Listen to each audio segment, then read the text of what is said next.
Friends, welcome back. भैया ये क्या न्यूज आ रही है कि does Bangladesh seek friendship with India, the story behind the army chiefs message. वही ना, उसने कुछ कहा, लिखा, मैसेज किया कि हमें फ्रेंडली रिलेशनशिप शायद चाहिए इंडिया के साथ, ऐसा कुछ लिखा है। एग्जैक्ट क्या लिखा है मैं नहीं पता, पर उसने क्यों लिख दिया आर्मी चीफ ने, जबकि वो यूनुस बैठा हुआ है इंडिया के अगेंस्ट, बैठा हुआ पाकिस्तान से दोस्ती कर रहा है, वहां से जिहादियों को भी बुला रहा है, बाबा इंडिया से पंगे ले रहा है। चलो देखें चल क्या रहा है भैया बांग्लादेश में। तो वीडियो शुरू करते हैं। वीडियो शुरू करने से पहले अगर आप चैनल पर नए हो और आपने अभी तक सब्सक्राइब नहीं किया तो जल्दी से पहले सब्सक्राइब के बटन और बेल आइकन को क्लिक कर लो ताकि आपको हमारे सारे न्यू वीडियोस के नोटिफिकेशन मिल जाए जैसे हम अपलोड करें। अगर आपको वीडियो पसंद आता है प्लीज लाइक एंड शेयर। चलिए शुरू करते हैं। और दूसरे दो चैनल्स उनको भी सब्सक्राइब कर लेना, लिंक से डिस्क्रिप्शन बॉक्स में, वहां पे भी आपके रिक्वेस्टेड वीडियोस आ रहे हैं।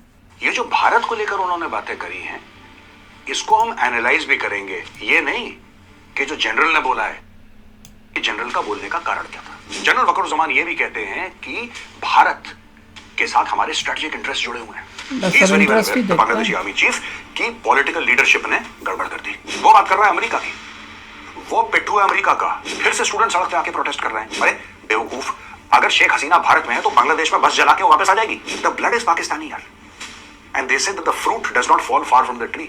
एक कहावत है ना कि जो फल है ना पेड़ से ज्यादा, यानी कि जो बेटा है वो बाप से कितना अलग हो जाएगा यार, है ना। खालिदा जिया की पार्टी, इसको ये चीज हजम नहीं हो रही यार। ये जमात इस्लामी के साथ ऐसे मिली है। अच्छा इंडिया पूछ रहा है भाई हमने करा क्या, ये तो बता दो एक दो चीजें। ये हमें नहीं पता लेकिन इंडिया खा जाएगा, इंडिया कुछ करने वाला है। इसने मोहम्मद यूनुस को करने वाला की तरह, और मोहम्मद यूनुस कह रहा है कि 2026 के पहले बॉस चुनाव के बारे में बात मत करना। चाइना नहीं चाहता कि बिल्कुल उसके सामने, मैंने आपको बोला ना कि ज्योग्राफिकल नेबर्स नहीं है लेकिन नियर नेबर है। नेबरहुड तो वही है यार।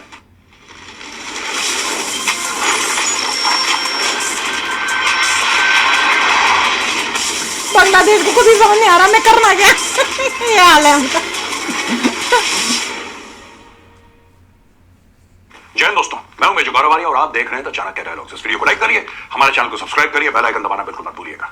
जनरल वकरुज़्ज़मान जो कि बांग्लादेश के आर्मी चीफ हैं, उन्होंने प्रथम आलो एक अखबार है उसको इंटरव्यू देते हुए कुछ बातें कही भारत के बारे में। आज मैं उन बातों को डिस्कस करूंगा दोस्तों। क्या बोली थी? ये जो भारत को लेकर उन्होंने बातें करी हैं, इसको हम एनालाइज भी करेंगे। ये नहीं कि जो जनरल ने बोला है, ये कि जनरल का बोलने का कारण क्या था। बोला क्या? जनरल ये कहते हैं कि भारत हमारे लिए एक बहुत अहम और इंपॉर्टेंट देश है। फिर जनरल वकरुज़्ज़मान ये भी कहते हैं कि भारत माइनॉरिटी को क्यों मार के रहे साथ हमारे स्ट्रेटेजिक इंटरेस्ट जुड़े हुए हैं। अच्छा। ये भी कहते हैं कि we want fairness in our dealings with India. और पहले कौन सी फिर नीति? जनरल वकरुज़्ज़मान ये कहते हैं कि कई भारत के लोग बांग्लादेश आते हैं फॉर्मली या इनफॉर्मली काम करने के लिए, हमारे लोग भारत जाते हैं और हमारे कई लोग ऐसे हैं जो भारत मेडिकल ट्रीटमेंट के लिए भी जाते हैं। दोस्तों ये जो प्रथम आलो को, जो कि एक अखबार है बांग्लादेश का आर्मी चीफ वकरुज़्ज़मान क्या कम्युनिकेट करना चाहता है भारत को और पूरे एनवायरनमेंट माइनॉरिटी को मारते रहेंगे और तुम्हारी जय जयकार करेंगे। झूठी, वो भी अंदर से नफरत। बांग्लादेशी आर्मी चीफ की पॉलिटिकल लीडरशिप ने एक्शन दिखाया।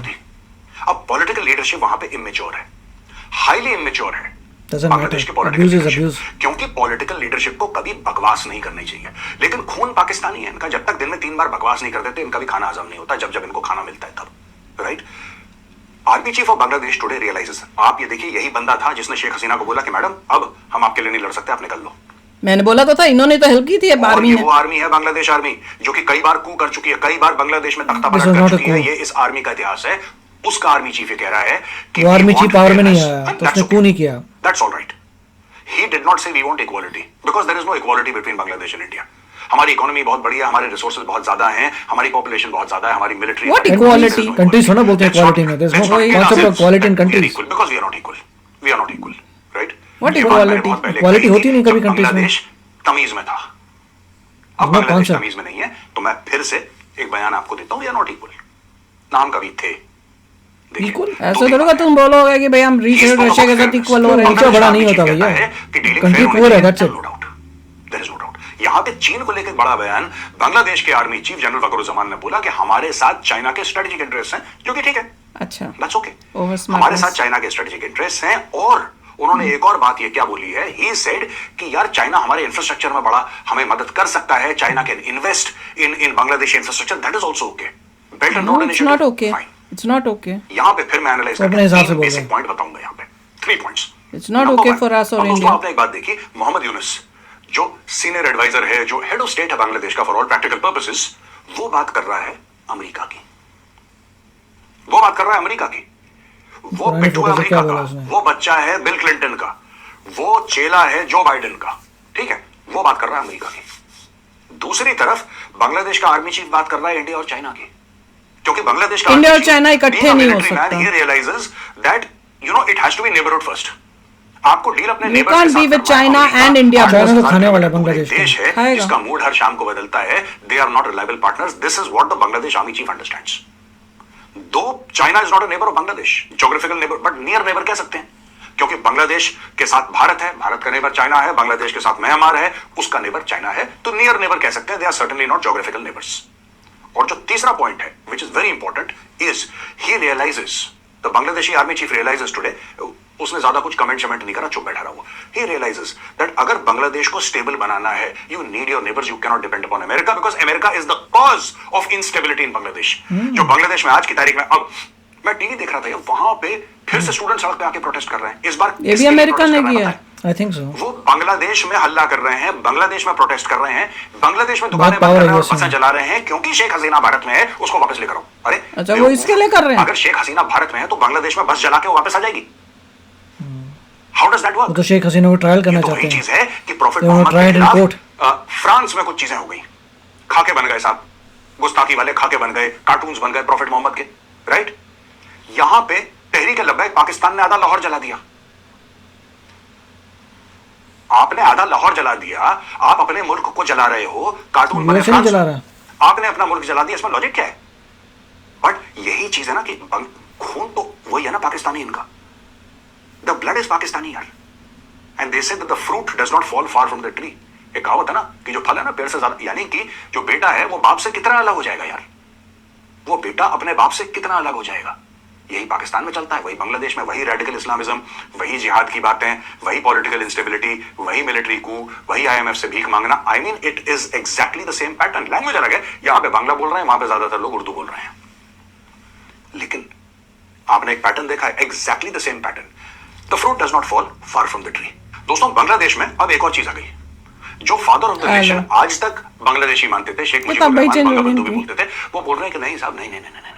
अब वो फादर ऑफ द नेशन नहीं, बांग्लादेशियों ने बोला है कि हम अपना बाप चेंज कर रहे हैं। They are now wanting to change their father, right? And they can do it, allowed है उनको, वो कर सकते हैं। वो अपना बाप चेंज कर रहे हैं। कैसे बाप चेंज कर रहे हैं? वो कह रहे हैं कि यार शेख मुजीबुर रहमान को किसने अपॉइंट करा फादर ऑफ द नेशन? हम चाहते हैं कि जियाउर रहमान अपॉइंट हो जाए फादर ऑफ द नेशन। अच्छा, दूसरी चीज है कि क्योंकि 16 दिसंबर जब ये अपना आजादी का दिन मनाते हैं बांग्लादेशी, क्योंकि उसके साथ इंडिया जुड़ा हुआ है, क्योंकि 16 दिसंबर को ही जनरल जगजीत सिंह अरोड़ा वहां पे थे और उनके सामने, जनरल जगजीत सिंह अरोड़ा के सामने जनरल ए के नियाजी आया, अपनी पिस्टल रखी टेबल पे, बोला कि जनरल अरोड़ा मैं आपको सरेंडर करता हूं, मैं आपके सामने अपने हथियार डालता हूं, मेरी फौज हथियार डालती है, लाइए साइन करते हैं। दोनों ने साइन करा। और ये बात उनको भी पता है, ये कितना भी उछले, कितना भी हल्ला करें, सच्ची बात यह है कि सरेंडर जो करा था पाकिस्तान ने, वो इंडियन आर्मी के सामने करा था। The eastern army commander general Jagjit Singh Arora, he was the one in front of whom all these Pakistani surrender. तो मैं पहले ही बोल चुकी लिंक हूं, है, ये बांग्लादेश नेशनल पार्टी जो बीएनपी है ना, खालिदा जिया की पार्टी, इसको ये चीज हजम नहीं हो रही यार। ये जमात इस्लामी के साथ ऐसे मिली है, वो तो है, इसको हजम नहीं हो वो रही, तो ये एंटी इंडिया प्रो-पाकिस्तानी शुरू से पार्टी। थी। और ये जो जियाउर रहमान है, ये जो जियाउर रहमान है जिसको बांग्लादेश अपना नया बाप घोषित कर रहा है, ये है कौन भाई? ये वही बंदा है जिसने 26 और 27 मार्च 1971 को बांग्लादेश को आजाद घोषित करा था, और था ये वही शेख मुजीबुर रहमान का नंबर 2, यानी कि उसके अंडर था ये, उसको बनाना। और जो बेगम खालिदा जिया है, इसका क्या रिलेशन है इसके साथ?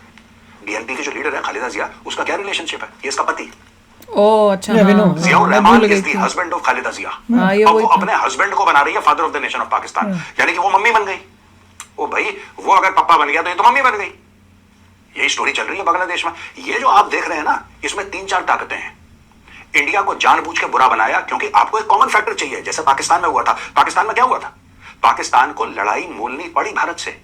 पाकिस्तान के जो रूलिंग एलीट थे, जो उनकी एस्टेब्लिशमेंट थी या है आज की तारीख में, उनकी फौज, वो भाई एक बात बताओ यार, जनरल बैठा है पाकिस्तानी आर्मी का, उसको 100 एकड़ का फार्म हाउस चाहिए, उसको लंदन में अपार्टमेंट चाहिए, उसको दुबई में प्लाजा चाहिए। यहाँ तो उल्टा है भैया, यहाँ पे बांग्लादेश की तो आर्मी बोल रही है इंडिया के साथ हमें ठीक चाहिए, तो उल्टा है। उसकी तनख्वाह तो इतनी नहीं है। अगर वो करप्शन भी करेगा तो कितना करेगा? यानी कि कॉन्स्टिट्यूशन में, पाकिस्तान के आईन में, पाकिस्तान के संविधान में कुछ ऐसे चेंजेस कर दो कि आपको ये पैसा लीगली मिलना शुरू हो जाए, कानूनन ये पैसा मिलना शुरू हो जाए। तो सबसे पहले अच्छा इसका जवाब बनाना पड़ेगा ना, आपको इसका एक लॉजिक समझाना पड़ेगा पब्लिक को। ये लॉजिक क्या है? कि लॉजिक ये है कि यार वो हिंदू है ना, 100 करोड़ हिंदू खा जाएगा तुम्हें यार, इंडिया अटैक कर देगा। पता नहीं कौन से हिंदू इनको खाते हैं, हमने तो कभी देखा नहीं इंडिया आने खाता। वाला है। आप कभी भी देखेंगे लाल टोपी का क्या नाम है, वो Zaid Hamid, and I am not even saying कि Zaid Hamid is a mouthpiece of the Pakistan army. मैं ये नहीं कह रहा, because Pakistani army can't be this stupid, you need better mouthpieces. पर ये एक पाकिस्तानी कौम में एक नैरेटिव है जो जैद हामिद जैसे लोग, इंडिया बस कुछ ही समय में अटैक करने वाला है, फिर गजवाए हिंद हो जाएगा। आप जैसे नॉर्थ कोरिया हर समय अपने सिटीजन्स को ऑन दी एज रखता है ना, वो आदमी किम जोंग पागल जो है, वो हर समय अपने सिटीजन्स को क्या बोलता है कि किसी भी वक्त न्यूक्लियर वॉर हो जाएगा, कभी भी अटैक हो सकता है, कभी भी अटैक हो सकता है। तो सबके गले सूखे रहते हैं 24 घंटे की, पता नहीं भैया कब मिसाइल गिरने वाली है।